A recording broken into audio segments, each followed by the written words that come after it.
What's going on, wrestler family? Welcome back to the channel. It is time for me to react to your Raw hot takes, and if you want to be a part of the next video, all you have to do is subscribe to the channel, and after Raw and SmackDown, go to the community tab and respond to my post with your hot take, and I'll try to do as many as I can in the time that I have available. But without further ado, let's get into those hot takes. Jey is one of the most overrated wrestlers in this current generation. He has zero creativity. Everything from his moveset, spamming super kicks and ruining it as a finisher, to his catchphrase, which was a popular saying back in 2017, is garbage. He should never main event. Never, ever, ever, ever. Okay, here's the thing.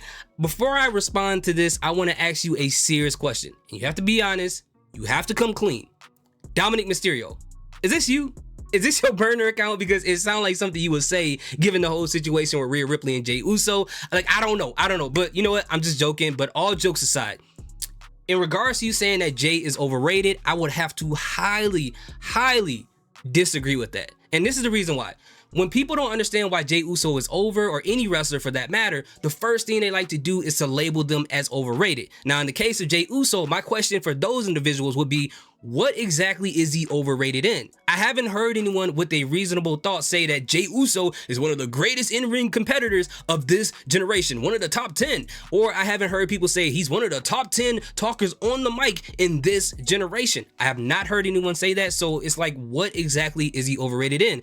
Jey Uso is just over. He's not overrated, and it's not by the traditional sense of what people want out of a professional wrestler for the most part. People like him because every time he comes out, it's an event. It's an experience. People like to wave their arms. They like to say yeet. They like his aura. They like his personality. Some kids want to be like him. And that's that's an intangible thing that is very important when it comes to wrestlers, especially if you want to say sell merch and stuff like that. And there's some wrestlers who were amazing wrestlers in the ring. If they even had 10% of what Jey Uso has as far as the intangible, it probably would have saved their career. And I get that yeet is something they said in 2017. And yeah, it's pretty old. But if it works, it works. If it sells merch, that's all that matters at this point. Now, as far as him spamming the super kick, I agree with you on that, okay? I don't think he's ruining the finisher. I think that finisher has been ruined for probably at least the past 5 to 10 years, because like the past 15 years, everybody has been using it. Even currently in the WWE and the independent scene, it's been used over and over and over.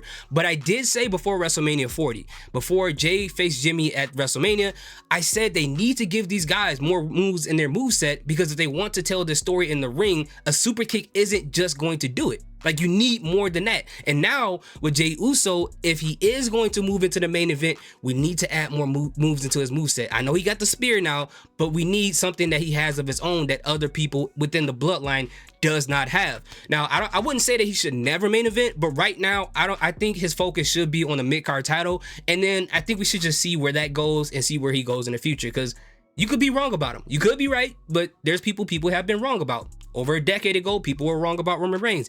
People were wrong about Dominic Mysterio. So you never know what could happen in the future. But again, thank you for your hot take. Let's move on to the next one. Damien Priest's title reign has been more entertaining than Cody's. And don't get me wrong, Cody's isn't bad. It's just fine the way it is, but I don't know. I feel like after AJ Styles' rivalry and the Money in the Bank tag match, it's just been boring, while Damien pretty much had exciting rivalries and great matches off the jump. It's probably just me, but that's how I feel. I still love Cody though.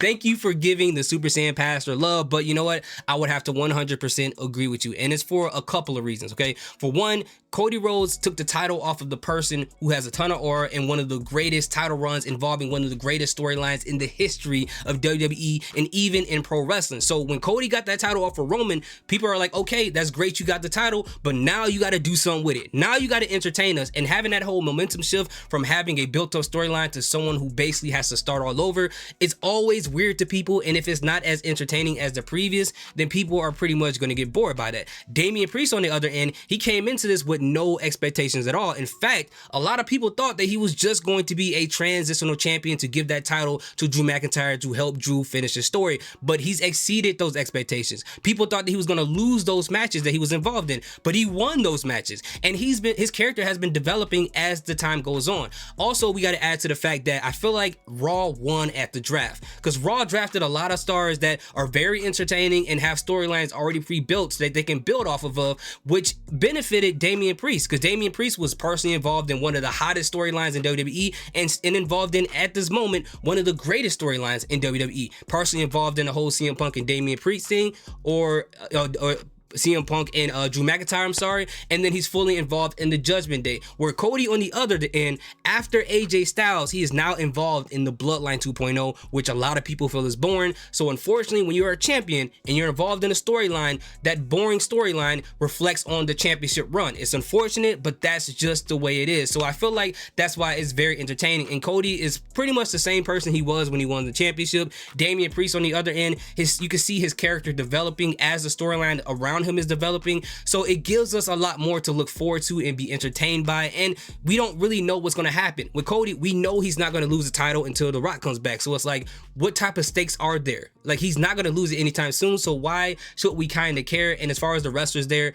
people are waiting for him to actually face a Randy Orton or for Roman Reigns to come back. But outside of that, I can't think of any rivalries people are kind of excited about on SmackDown. But you know what? I could be wrong, but thank you for your hot take. It's hard to take Seth Rollins seriously when he comes out looking like he's about to be in a Prince video every week. He's talented as all hell, but again, hard to remember that he's a multi-time champion when he looks like he raided Elton John's closet. Wow, you are really trying to cook Seth Rollins. Seth, if you see this video, these are his words, not mine, but I get what you're trying to say. Now, here's the thing.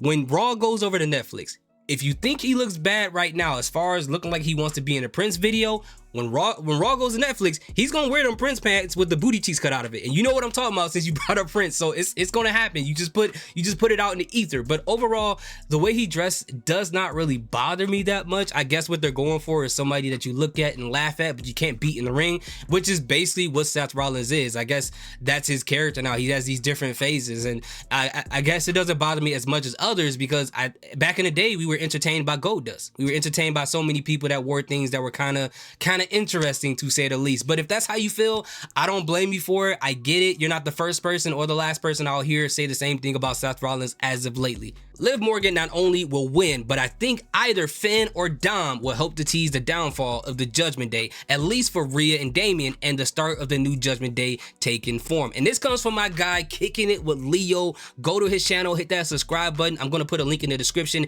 Help him get to 1,000 subscribers, man. He deserves it. But I agree with them 100%. I really believe that Liv Morgan is definitely going to win, and either Finn or Dom is going to get involved at SummerSlam in one way or another, or maybe both. Dom may get involved in a match with Liv Morgan and help her retain her title, or Finn may get involved with the Gunther match and help Damien lose his title, which I think help is a weird way to say it, but you get what I'm trying to say. Or both may happen on the same night, but I don't know. Something's gonna happen there. But that's one of the most exciting things about wrestling, is that it can go in any which way, and either way would absolutely make all the sense in the world. Raquel Rodriguez will return as Liv's bodyguard. Watch me. Okay, I'm just joking, but I like this idea. I really do. I feel like if Raquel Rodriguez is back, and I don't know if she's been in the performance center, I don't know if her health is in a place where she can return to the ring, so I can't fully disagree with this, but if she does come back and they pull the trigger on this, I think this will be very interesting, and it'll add more legs to the Liv Morgan title reign, and it gives Raquel Rodriguez something to do. And if they want to build a feud between Raquel Rodriguez and Rhea Ripley, two of the double R's, if they face each other, maybe at Royal Rumble to add another double R, I don't know. But if they face each other down the line, if they build up Raquel Rodriguez to feel like this formidable threat, I think that may be a good idea. This will be very, very interesting. I never thought about this. Charlotte Flair should wait till Rumble to return so she does not automatically jump to the front of the line and get a title shot. Well, I got some bad news for you, buddy. If history is to tell us anything, whenever Charlotte Flair shows up, it doesn't matter if it's at Money in the Bank, it doesn't matter if it's at SummerSlam, it doesn't matter if it's Royal Rumble, Bad Blood, if they bring back Great Balls of Fire and she's even in that, she's gonna get shot to the front of the line. That's just how it works. I hope that's not going to be the case regardless of when she comes back, but that seems to be the case. But I hear what you're saying. I really hope they find a way to have her do more stuff without a title, because for me, the titles, she's had pretty much every title. Well, she hasn't had these new titles, so I get that. But give her something to cement her legacy a little bit more, involving stuff that has nothing to do with the title. I would like to see that. But yeah, I'm with you on that. Wwe role is Xter Lumis' first real opportunity to succeed. Now, I kind of have to disagree with that. I get where you're going, but I feel like in NXT, he's had a ton of opportunities to succeed, whether he was paired when he was paired up with Rick Boogs, or he was in the Way, or when the Ray came up to the main roster. I think those are great opportunities, but I think this is his best opportunity to succeed, not his first. But I love what they're doing with him. He looks like a whole different person. He fits the Wwe so well, and I'm excited to see what exactly they're going to do with him. Whoever wins, Drew or Punk, there should be more than one match. There's too much hatred and revenge needed for just one match. Hopefully they can have another match at Bad Blood as well, with a stipulation like Hell in a Cell or no DQ. I think that's definitely where they're going with this. With this being a special guest referee situation, I think they're just using this as a moment to involve Seth Rollins in this and possibly spin it off into a feud with CM Punk in the future. But with it being a weird stipulation like special guest referee, that tells us that's just going to be a placeholder match to add more fire to the feud, and their final feud is going to be, like you said, either a no DQ or a Hell in a Cell match where both men are going to be in the ring, no disqualification, no referee, no nothing, and they can get their hatred and anger and just take it out on each other, and it could be at Bad Blood. So I think that's not really a hot take. I really think that that's actually what they're going for. Where can they go with Dragonov? It feels way too early to put him in the World Heavyweight Championship picture, and I don't think people want to see him lose to Braun Breaker for the 26th time. I just don't know where they can even use him right now besides a one-off feud like Bronson Reed has. And I understand, man. I have the same concerns and questions about Dragonov because he's been losing so much lately. I don't understand the booking unless they put him in a situation where he starts to pick up wins left and right and eventually can build him a little bit more momentum at the point to get a winning streak. But if they don't do that, the best thing they can do for him is to have him join Imperium, because ever since Giovanni Vinci got switched over to SmackDown, they only have Ludwig Kaiser and Gunther, and I think they need to rebuild the Imperium, and that'll be a great place to start. And it'll be a great storyline to show that as a babyface, he keeps losing matches. He's been lost, but ever since he turned heel and joined Imperium, he started to rack up some wins and find some type of importance in that situation. And maybe that can build up a feud between him and Sami Zayn, where, you know, they were kind of helping each other out a little bit. What am I talking about? When it came to the feud with Braun Breaker, and now he's the person on the complete other side. So I think that's probably what they can do for him. Outside of that, I don't really know at this point. A 3-hour pre-show for SummerSlam with 0 matches while having both the tag title matches on SmackDown is a crime. Yes, I agree with you 100%. And I did come from the viewpoint of being okay with these tag team title matches happening on SmackDown, because I thought that if they added them to the SummerSlam card, it would just give them little to no time to flesh out those matches, and it wouldn't give an opportunity for those tag team title matches to shine. But given that the announcement came out that the pre-show is going to be 3 hours long, just as long as the show itself, what exactly are you going to do in the pre-show? Are you going to take 3 hours to talk about a 3-hour show? I mean, that's more than enough room to put those tag team title matches there. It's enough room to put Bo Dallas versus Chad Gable there. It's so many things you